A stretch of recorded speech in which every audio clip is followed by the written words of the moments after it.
While inaugurating the NEC-funded building, RUSA-funded infrastructure and approach road to College of Teacher Education at Shillong on Thursday, Chief Minister Conrad Sangma said that the education sector is the biggest challenge for the state of Meghalaya, stating that Meghalaya has around 1,600 schools, 3 times more than states like Manipur, which has similar population count, and more than 26 categories of teachers.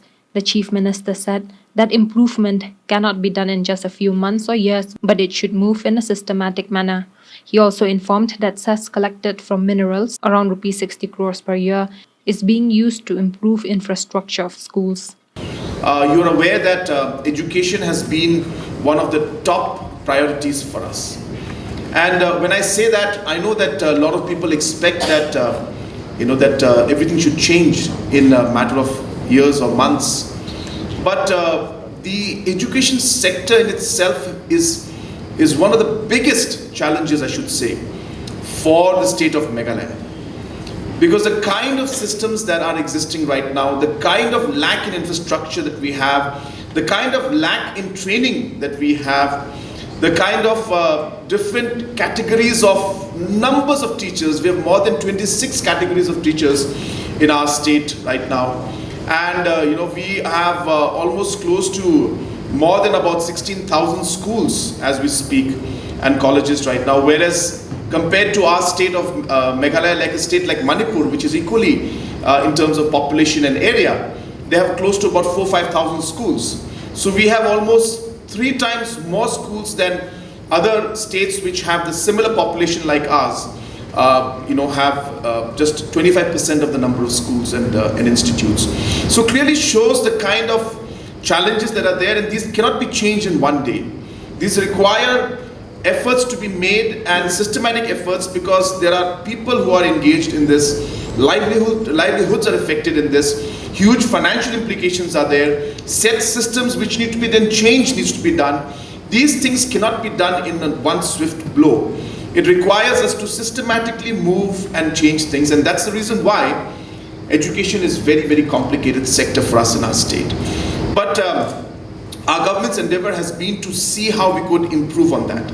Deputy Chief Minister Prastun Tensong, who also attended the program, said that in spite of many challenges, the government is trying to meet the aspirations of the people. The inaugural function was also attended by Commissioner and Secretary, Education Department, Dr. B.D.R. Tiwari. As a government, in spite of so many challenges, we are trying to meet the aspiration one by one. And in the years to come, our intention is very clear. We wanted to make Meghalaya the best state. Meghalaya government has notified Nong Thamai, Madan Riting, Golf Link, New Shillong Township, Rinja, Lapalang, Garikhana, Yo Maulong and Demson Yong area as city centre zones as per Section D8, Subsection 1 of the Meghalaya Building Bylaws 2021 for Shillong agglomeration area. As per the bylaws, the government can notify prime commercial zones as city centre zones where commercial buildings are permitted to be of 27 meters of height with 7 maximum number of permissible floors, inclusive of parking floor, basement or lower ground floor, underground floor and ceiling. Chief Minister Conrad Sangma, along with Urban Affairs Minister Sngyao Bhalangthar, Chief Secretary D.P. Walang and other government officials today inspected locations at Maudiangdiang, Maupat and Maukasyang to check the possibility of shifting the Meghalaya Secretariat and government departments to the area. Speaking to press persons, the Chief Minister informed that there are 2 options at Maupadang and Maudiangdiang, and the government is inspecting which is a better option for the people of the state. He added that the government is acquiring 220 acres of land at Maudiangdiang, which he said will be sufficient for the new secretariat and government departments. He said that other offices and administrations can come up at Maupadang. However, the Chief Minister added that a final decision will be made in a few weeks. We have come here to visit in this Maudiangdiang area, this Maupat area and Maukasyang area, to see the possibility of shifting the entire secretariat and government departments to this land. We have 2 options in front of us. One is in the Maupadang area, and one is in this area where we are right now. And we are examining the possibility of seeing which is going to be a better option for us, and a better option for the people of the state, most importantly. And after coming here, we have seen that this area has been divided and given to different departments. So some rearrangement will have to be done, and we are able to rearrange and approximately get about 220 acres of land, which should be sufficient for the Secretariat and other important offices, and also the different accommodations that need to be put up. And at the same time, the other offices and other administrating can also go to the Maupadang area, which we had initially planned. So we could do it on both areas. So this examination is going on, and along with the Urban Affairs Minister, our Chief Secretary and other officials, we have come to see the possibility, and it looks like a very good option, because not only is the land sufficient, but it is also very much closer to Shillong city, and hence it will be easier for the public also. We have also looked at the possibility of connecting Shillong city and this new location through new roads, which of course is a bit early to right now explain, because it's in the planning stage. But all these aspects are being reviewed, and we are positive, very positive, that the new Secretariat can come in this area, and we have, as I said, come here to examine that, and we find this to be a very, very appropriate location. But obviously there are a lot of areas and issues that we need to discuss. We need to obviously discuss it in the cabinet, and once all those formalities and discussions are over, a final decision should be taken in the next maybe couple of weeks. So we are very positive, and as I said, in order to take things forward, we thought that we should come and physically see the place and look at the entire map, and we are quite satisfied. So within the next couple of weeks, as I said, we should be able to take a final decision. The Anti-Narcotics Task Force of East Jaintia Hills District apprehended a main supplier of heroin in the district early morning on Thursday. The supplier has been identified as Kim Khongsai, resident of Jirabam, Manipur, and she has been wanted in 4 NDPS cases of East Jaintia Hills. Police informed that during her preliminary questioning, she revealed that one Rihun Dakar is a financer involved in an NDPS case registered at East Jaintia Hills. Accordingly, the East Khasi Hills Anti-Narcotics Task Force raided the house of Rihun Dakar and seized 29.05 grams of heroin from her possession.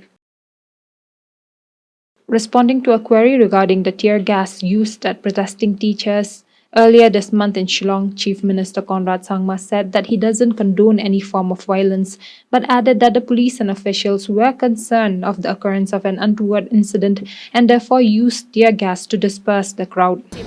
No, this is in fact last time, as I was mentioning, we are waiting for some kind of a report.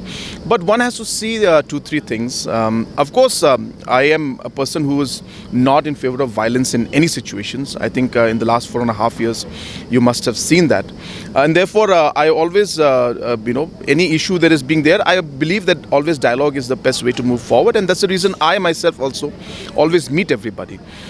In that situation, there were a lot of conflicting and complicated situations. The permissions for them to come forward to the Secretariat was not given. There was Section 144 that was imposed, but the teachers had come, and and of course there were women out there, and there were not enough police, women police out there. So these kind of complications came up. I guess if proper communication in terms of permissions were given, say suppose, and they had come, then I think the system would have been much more smoother. I'm guessing maybe the police and all saw the teachers and all, were concerned if something may happen, and hence tear gas would be the most simplest way in one way to disperse a crowd without going to violence of any sort. So really it's difficult to say for me without really understanding what the officials went through at the grassroots level at that point in time, and what led to the decision at that point in time. But I think what's important is that nobody was really seriously hurt.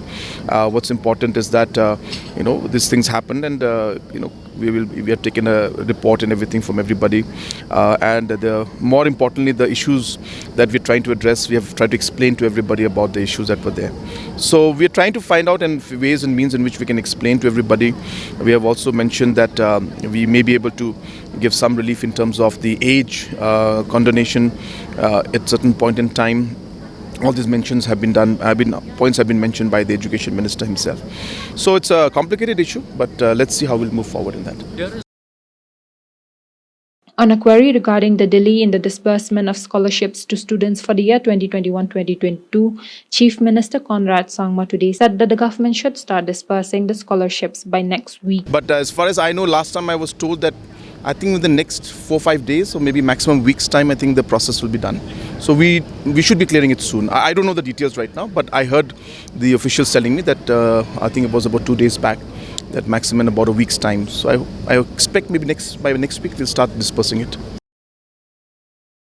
Incumbent Nongkrem MLA Lambor Malnyang has disclosed that he will be contesting for the seat as a United Democratic Party candidate in the upcoming assembly elections. It may be mentioned that senior UDP leader Binto Lanong had also been vying to contest from Nongkrem constituency on a party ticket. Layarai da koi gajing mut paskam bahaga jingalam jong I speaker Madam Brom Jongi ba lendo president jong ka UDP nganyele na ka party UDP election baman. Chief Minister Conrad Sangma, Urban Affairs Minister Sngeow Bhalangdhar, Chief Secretary DP Walang, Director Arts and Culture FR Kharkongor, and other government officials on Thursday inspected the Shillong International Centre for Performing Arts and Culture that is coming up at Maukasyang. Taking to social media, the Chief Minister stated that the government is looking forward to inaugurating the centre soon.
The Meghalaya government on Wednesday distributed incentives amounting to Rs 12.50 lakhs to 11 athletes who have brought laurels and represented the state at international sporting events. Chief Minister Conrad Sangma attended the felicitation program held at the State Convention Centre in Shillong as the chief guest, and Sports and Youth Affairs Minister Bantai Dorlingdo attended as the guest of honour. Margaret Pathau, who won the gold medal in the Master Women's 60 kg left hand category at the 43rd World Arm Wrestling Championship held in Antalya, Turkey, was handed Rs 5 lakhs as a cash award. Malayam Umlongkhun's Angel Mary, who won the bronze medal in the same category, Alexander Lingdo, who won the bronze medal in the men 80 kg hearing impact category at the 24th Para Arm Wrestling Championship, and 8 other athletes were felicitated and handed cash awards.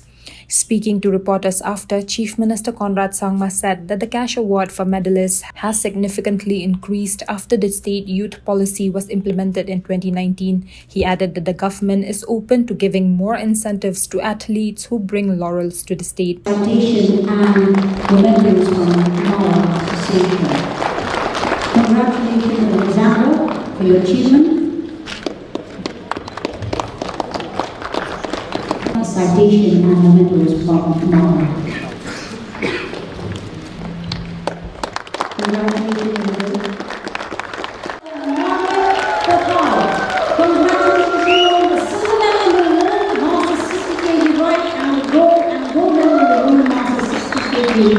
Congratulations, Margaret, for winning the trophies for us, medals for our state, our country, and she's receiving, as Sir had mentioned, 5 lakhs rupees and a citation. First of all, I'd like to congratulate our arm wrestlers and our bodybuilders who have brought laurels for the state by winning different medals at different international competitions. And this government's endeavor has been to always recognize the efforts that have been made by these sports persons, and we have continuously tried to always facilitate them, felicitate them, and give them different kind of support in every possible way. This current group that had gone to Turkey and to other parts, which was of course supported by the Meghalaya government, has yielded good results, and we have won medals. And we hope that this continuous engagement with our sports persons and with the different associations will help us to be able to win more such medals in the future, in the coming years. And in other disciplines also, we are hopeful that we'll be able to see results. It was increased after the new youth policy came in. And that youth policy came in 2019. So from 2019, this new amounts came in. Roughly, there are different categories and different competitions and different medals. But for national games, for national games, gold medal, it was 7,500 rupees. So as I said, from 7,500 rupees in 2018, in 2019, we brought it up to 2 lakhs approximately, 2.5 lakhs for a gold medal. Obviously, our endeavor is to keep increasing it as much as possible, but obviously we do have limitations also. So based on the situations and based on overall budget available and financials that are there, and overall let's see how things move forward. We are definitely open to give more support and more incentives and more cash rewards to the athletes who bring laurels to the state.